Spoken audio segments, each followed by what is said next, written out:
Hello everybody, my name is Pixie Polite and welcome to the first episode, the pilot, if you will, of Polite Conversation, which is essentially just a camp little podcast with me, Pixie Polite.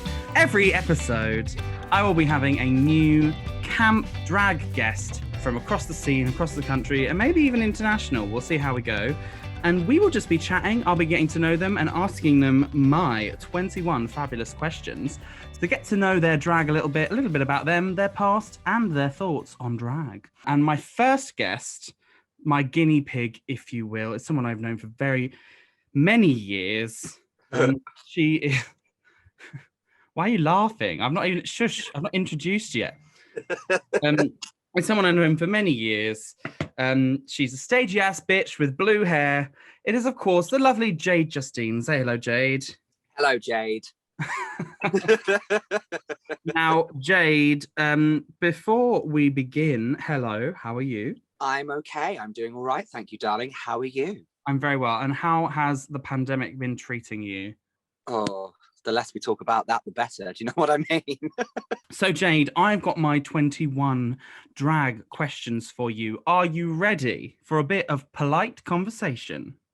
I'm always ready for polite conversation, dear. Let's go for it. Branding. Okay, so Jade, first of all, how did you get your drag name? And also, how long have you been doing drag? So we started doing drag at the same time, really, didn't we? We in the same drag idol. And was that coming up to 6 years now? Is that? It'll be 6 years in, well, I think about now. It's March, isn't it? Yeah, 6 years-ish now. So yeah, so about 6 years, yeah. My drag name is a bit of a boring story, to be honest. If I was born a girl, I would have been called Jade. So I kind of wanted to incorporate that somehow, you know. So my mom, because I'm an only child, so I thought, you know what? If I'm going to be a drag queen, let's give mom the daughter she never had.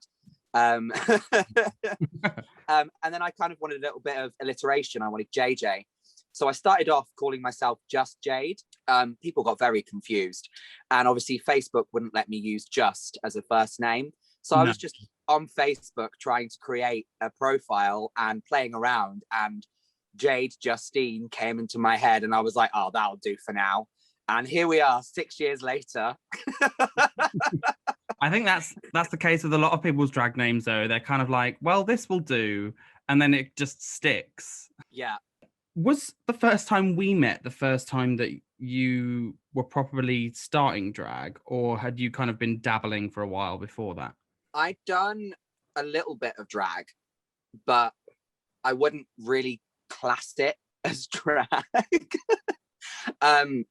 I'd done the odd number in a variety show or a concert or whatever, where I, put on a bit of drag to do, I Am What I Am or Today for You from Rent, that kind of thing. And I'd done a little bit of drag at Halloween, and any excuse to put on a wig and some makeup, I would do it. I had no idea what I was doing. You're just playing dress up. Yeah. I was always putting on my mum's 90s as a child, It was meant to be. Exactly. And I mean, so you sort of were playing around with sort of makeup and the art of drag, shall we say, but not necessarily performing. So when was the first time you performed and where was it? Because part of the idea of this podcast is I want to learn about drag history. And, especially with the pandemic, and even pre-pandemic, we have obviously a lot of times where lots of queer venues are getting shut down. So part of this for me is to document a bit of like where people came from. So what was the first venue you ever performed at? And just tell me the story. So I had just moved away from London. I'd done a year at Mount View, which was my dream, going to drama school. And due to some complications and Mount View messing me around, but that's another story, never mind anyway. And so the big day came. A little bit of an Into the Woods reference there for you. I'm the stagey ass bitch, do you know what I mean? Live up to my reputation. You're a stagey ass bitch, you're Joey J. Sorry, Jade Justine. So I'd moved to Birmingham. I was living with my grandparents for the time being, and I, started immersing myself into the Birmingham scene and making, a few acquaintances with some of the drag queens in the scene. And I got up and did karaoke, and I believe it was a drag queen called Miss Marty who basically said to me, like, oh my goodness, you need to do drag. You should do drag. Look, come and do this competition. It's called Drag Idol. You won't regret it. Like, trust me, like, I'll help you if you need any help, etc., whatever. So I just thought, you know what? It's a bit of fun, like, chance to get on a stage and, perform for an audience. At this point, I'd never really thought about drag as anything other than just dressing up, because I was very heavily focused on musical theatre and the acting industry, and that was my whole life pretty much as a child of what I wanted to do.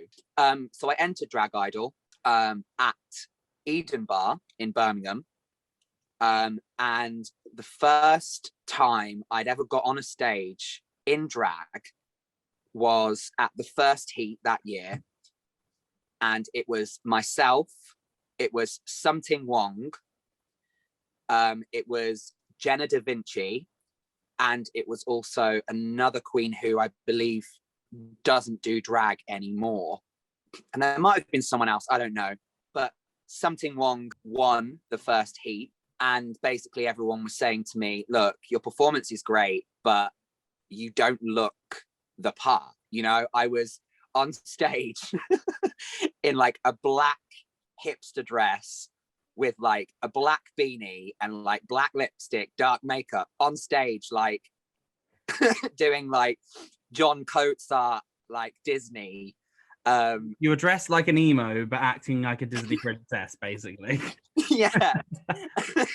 I did an opening number, I think, which was like Ode to Attention Seekers from Taboo into Cabaret. Then I did a John Coates like Disney number, and then I finished with a lip sync to And I'm Telling You. So it kind of didn't relate the way I looked. So they kind of said, change up your look, get me some advice, and come back the next week. So I did. And I won the next week. And then something was, oh my God, you're amazing. You're going to go down so well at the Two Brewers in Clapham. Come and stay with me and you can do the heat there and da-da-da-da, So I did. And that's the heat where I met you. So let me get this straight. The third time you'd ever done drag was when I met you with the Vixens. Yeah, and which was the first time you'd ever done drag. That was the first day I ever did drag, yeah. But it's very interesting because I specifically remember when we met you that day that we looked at your makeup and your wig and everything and your outfit, and we were like, wow, she must be a pro at this. Like, she's really got her makeup down. Which in hindsight is quite funny because you've just said that's the third time you'd ever performed. But it is interesting really because when me and the Vixens did our first ever drag show, which was that heat with you at the Two Brewers, we had come from a very similar place. We were performing and someone said, why don't you enter Drag Idol? So it's interesting actually that the way that we started drag is exactly the same. We started with people being like, your performance is good, but you look a bit shit. I can't actually remember fully, but I feel like the Two Brewers might have actually been the second. The first, I believe I did. Try and rub it in. No, I can't like remember. I think I did the heat with Something and she won. Then I did the Brewers. Then I went back and did the second heat at Eden. And then I was in the heat final for both Eden and Brewers, I believe. Or I might have done two at Eden and then gone to Brewers afterwards. It probably makes more sense, actually, that I've done two at Eden. So, yeah, it probably was my third. I mean, Drag Idol's great because it's kind of like pre Drag Race UK was sort of our biggest national thing for drag. Like, if you won Drag Idol, you're generally quite a big name. Like Bagger won it, for example. I know.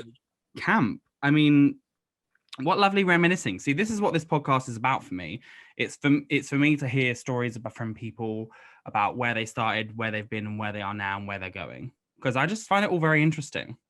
Yeah. So we're going to move on a little bit. So that was a lovely little origin story there for Jade Justine, and obviously you went there from just having a go for your first time to becoming a full-time cabaret artiste.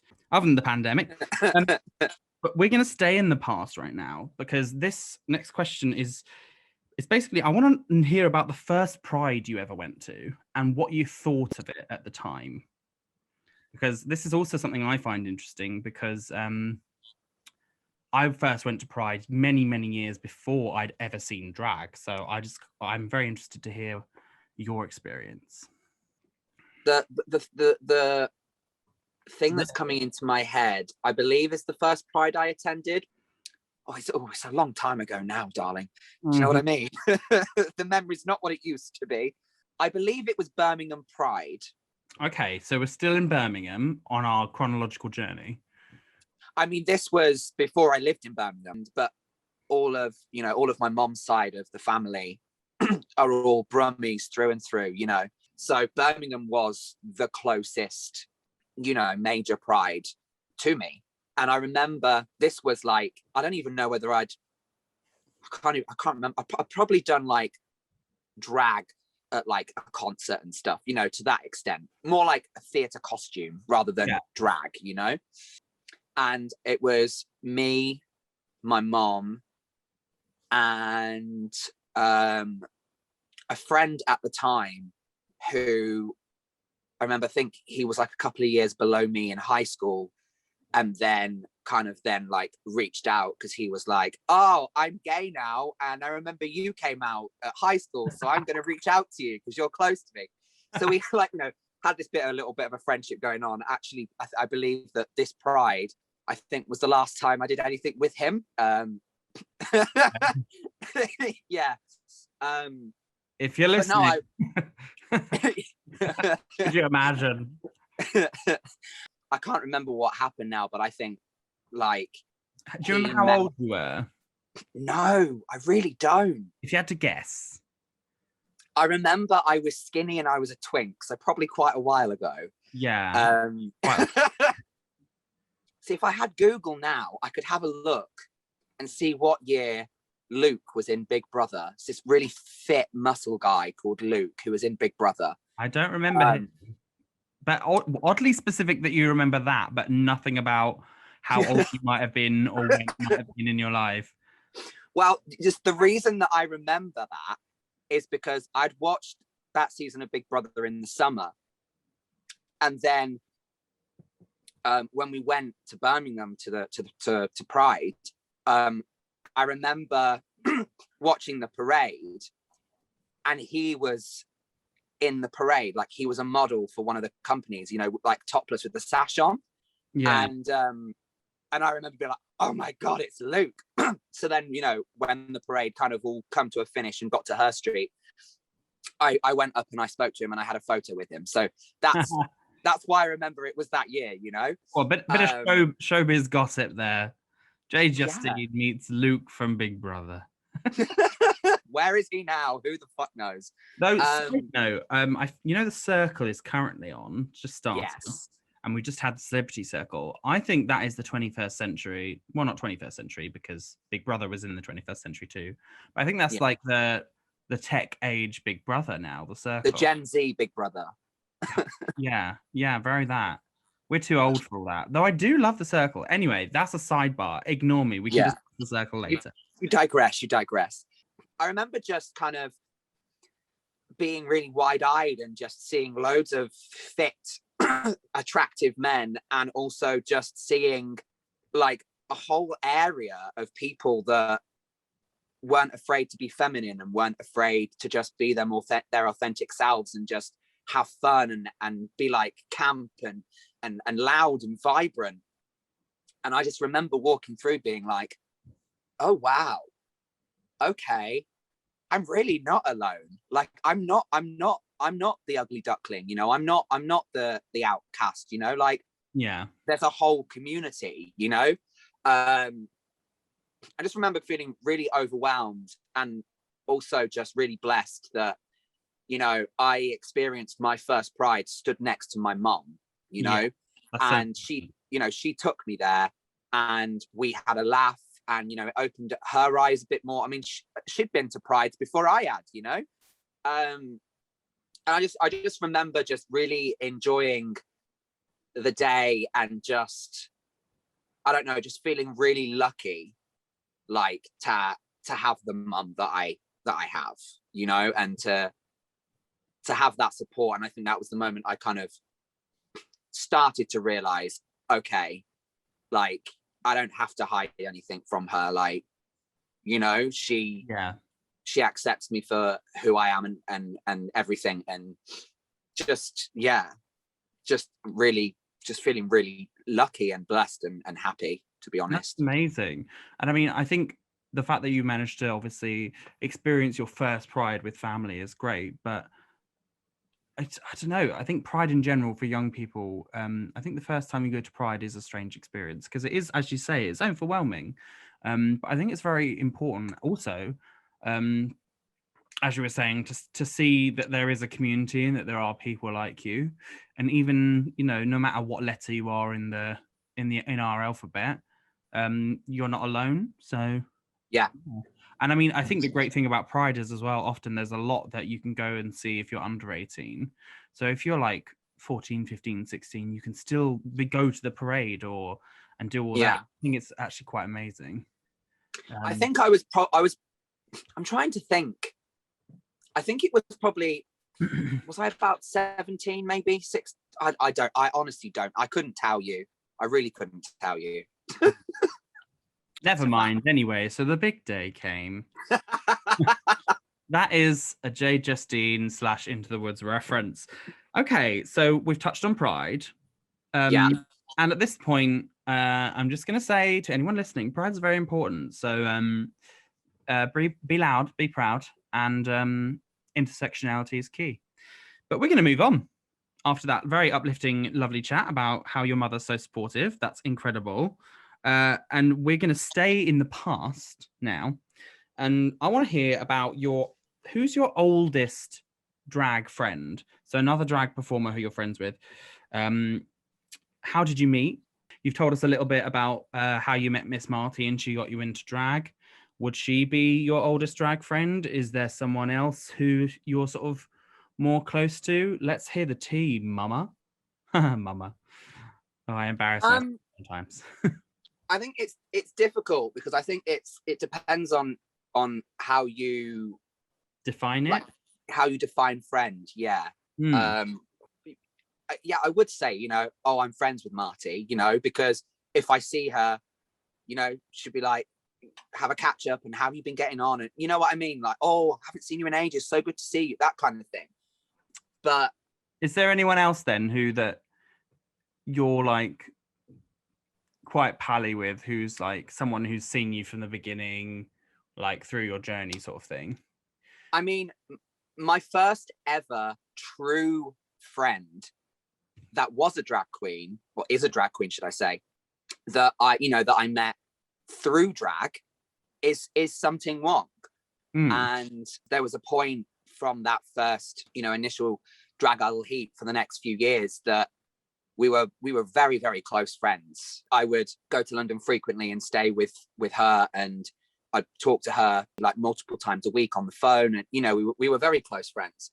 I mean, I wouldn't say that we're not friends now, but like the friendship has been redefined. Like I don't really speak to her that much anymore, apart from in you know, social environments, or you know, if I mean, well, times change, don't they? And like you're not always going to stay close to the same people, but it is very interesting because if you're, obviously we mentioned Something, you met her doing Drag Idol, and obviously me and the Vixens met her through Drag Idol as well. There is a kind of a group of acts sort of on the scene who came up in that same year. Yeah. It's weird because we're all friends, but like I think that was one of the last times the scene wasn't super affected by Drag Race, if that makes sense. Yeah. Like when we first started coming up, it, like we were saying earlier, it didn't matter as much if we looked like crap, as long as we performed well. Yeah. And I think 2016, 2017 onwards, the look became a lot more important to new acts coming on the scene. And now new acts come on the scene and they're like completely like snatched for the gods. Yes, honey. Oh, crrr. Yeah. And I think we were the last sort of batch of girls where it was sort of like how you performed that really made a difference. And I think that kind of bonds us together because we're kind of like the last of sort of the old school generation, even though we're all quite young. Yeah. So, It's weird, isn't it? I think there's a lot of people, though, like you were saying, there's a lot of people who we're sort of friends with, but we're not necessarily super close with. And I think that's just part of the nature of the job of being a drag act. Yeah, absolutely. Like, because you're always traveling around the country, you're always seeing new people, and when you see some queens, you might only see them for an hour, and then you won't see them for months until your next gig. Yeah. So, it's very But interesting. but there are those queens that you don't talk to, but then you get to a gig and you're like, bitch, how are you? Oh my god, it's been so long. Oh, let's have a drink. Or what, and it's like time hasn't passed. Speaking of the wider drag scene, so our next little question is, what are some big misconceptions about you and your drag? Oh goodness me. This is a hard one, I think, to personally know what people think about you. But I think sometimes it's interesting to ask that question just so that you can kind of maybe address some things, if there's people have an opinion about you or there's rumors going around, so you can say your piece. So this is your moment, Jade. What misconceptions do you think people have about Jade Justine? I remember in the early years, a lot of people thought that I was arrogant and that I was, very self-assured and thought I was better than other people, which is absolutely not true. It was just I felt ridiculously uncomfortable. I didn't know how to integrate myself, in social environments. I've really struggled my whole life to do that. I think it was kind of similar again when I started entering the drag scene, is that I was, seeing other people and just trying to emulate that, sassiness and confidence. It wasn't really translating how it was meant to. I don't know whether people still think that about me now. I think the whole stagey ass bitch thing, I think people sometimes don't quite get the right idea. I mean, there was one thing that I spoke about the other week on a live show, that a few years ago when I started working in Manchester, at the time, the kind of people that I'd kind of been associating myself with kind of were, drilling into me that, their opinions were that if you weren't like a queen who was working on the cabaret circuit and doing, full 45 minutes to an hour, sets, that those queens were real drag queens, and that, queens that maybe just were shop queens or flyer queens or DJs or hosts, that don't do full shows, aren't, in quotation marks, real drag queens. Because that's What you were that's taught. that's what I'd been taught. That's what I heard. One of the drag queens from the Manchester scene, I'd been chatting to on Grindr, and he came over and we had a little drink, and obviously was like, I do drag as well. I don't remember what I said exactly, but I'm pretty sure I said something along the lines of, oh, so you're not like a proper drag queen then, you're not like a real drag queen. And obviously, he didn't stay and whatever. Yeah. And then, kind of my whole time in Manchester, no one really wanted to know anything. Like, no one really wanted to bother with me. There was always like people laughing, I never really understood. And it's only been kind of in the past year that when I've been really working on myself, that I kind of realized, and I was like, oh shit, yeah, like if someone said that to me, I would be pissed off, and I would go and say to my friends, like, who the fuck does this new queen on our scene think she is? You know? I feel like sometimes it is hard for younger queens when they're trying to break into the circuit, because I think sometimes they think they have to sort of talk a big game to be taken seriously. And unfortunately, with older queens, especially, and unfortunately, I have to count myself as one of those older queens now, because I am. You know, it's very much like you need to kind of pay your dues. Well, not pay your dues. I think it's basically just a case of being respectful of the people who are already where you want to be. So I can get that. But also the main question from this story, Jade, and I will bleep it out. What was the name of the queen that you had met up from Grindr? Oh, you don't have to bleep it out. I said it on the live. It was, and I think looking back now, Have you spoken to about it since? No, I haven't. Well, Jade, I've got a surprise for you. Please welcome to the Zoom. Just kidding. It's fine. We'll wait until the day that both of you are on season 12 of Drag Race UK. And then you can hash it out in the workroom.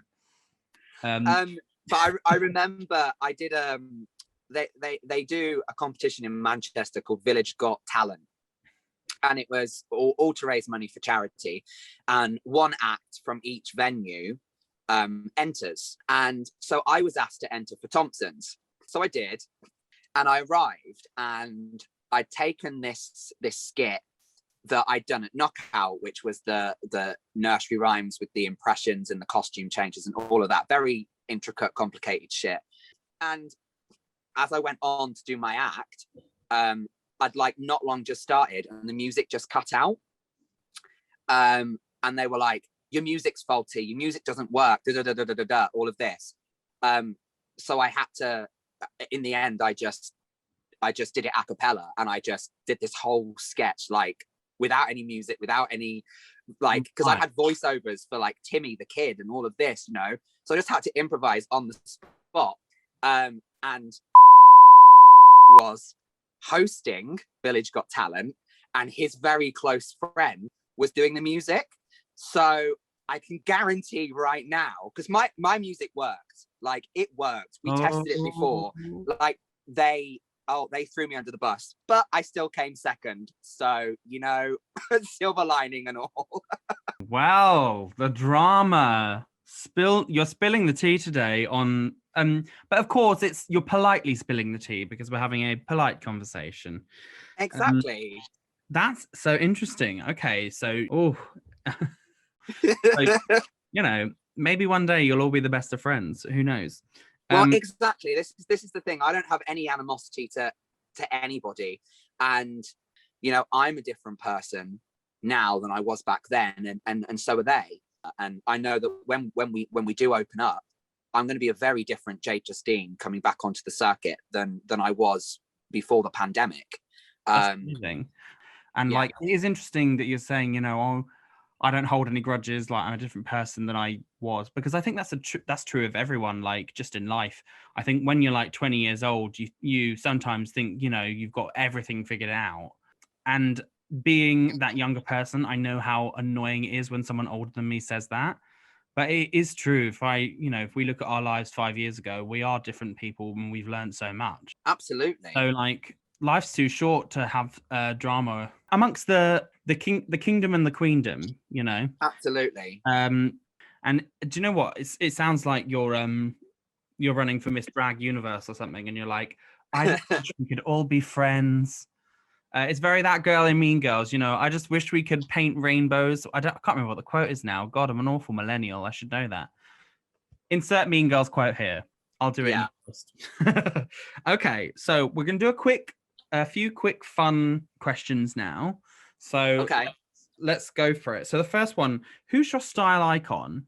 Like, who is your drag inspired by, or would you want to look like in drag?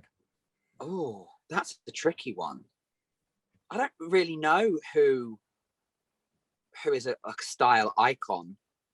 to be honest, I'm still figuring out what Jade Justine's style is. You know, I used to just wear a like simple basic sequin dresses, and that was it. You know, I thought that I had to just wear sequin dresses, and then, you know, I got hold of a couple of sequin showstoppers. So I was like, okay, this is what we wear on the cabaret scene. You know, this is camp. This is what the queens wear. But I'm kind of, you know, as I've said, through the pandemic, you know, been evolving and changing and looking at things, and that's something that I am in the middle of working on now. You know, what is my style? What is my brand? What do I want to look like going forward? We'll have to just have you back on a future episode, and then you can tell us then when you figured it out. What's your favorite outfit you own? Oh, I think I'm gonna have to say my costume that I had made for my cabaret in 2019, which I call my opening number costume, which I'm trying to describe. It's kind of got like a blue sort of gown with a tearaway skirt and a kind of rah-rah fringe skirt over a leotard underneath. I think it was mainly because when I had that made for me and I put that on, I think that was the start of me feeling like, okay, this feels like Jade Justine. I think I'm starting to go in the right direction of who Jade is now and what she's going to look like. Well, it's a very nice outfit. And I think you can watch that opening number performance, so you can see the outfit if you go to Jade's channel. Fabulous. Okay, and if you had to describe your drag or, you know, your brand in a hashtag, what would that hashtag be? Straight away, my brain goes to hashtag stagey ass bitch. Or like hashtag blue hair don't care. Yeah, like blue hair. Hashtag stagey, hashtag blue queen. I don't, well, no, not blue queen, blue hair. Blue hydrangea. I don't know. It's been with me for 6 years now, stagey ass bitch. I don't think I'm ever getting rid of it. Let's be real. At least you got a brand. Some people don't know what the hell they're doing. I sometimes don't. All I know is that I'm big, blonde, and beautiful, baby. Okay, next question, and you'll love this one as the stagey ass bitch. If your life was a musical, what would it be called and why? Oh, goodness me. Oh, I don't know. I'm trying to think of something like clever and stagey and something that's like a play on words, but I'm just trying to think what the story of my life would be. what would Jade Justine's musical be? Maybe we'll call it And Jade, because the only show I can think of that I walked out of thinking, what the hell have I just watched, was Anne Juliet, and I absolutely loved it. Do you know what? That just reminds me of what you said when you said earlier that your original drag name, you were thinking of being Just Jade. Maybe that's what your musical would be called. Yeah. And we'll start with like what was that TV show? Smash. A bombshell style opening where it's like you as a young girl and it's like, I'm just Jade. It's very camp. You know what though? I bet you now that I've asked you that question, you're going to go away, and then in a few days' time, you'll come back to me and be like, right, this is what it's called. The 11 o'clock number is this. This is the harmony.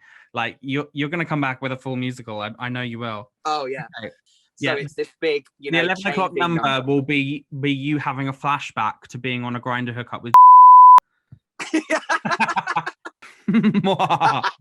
You know, I am actually gonna bleep out her name the whole time, just so that people are like, who is Jade talking about? Who is Jade talking about? Just for the buzz. So if you're listening at home, you'll never know unless you ask Jade. She'll probably you.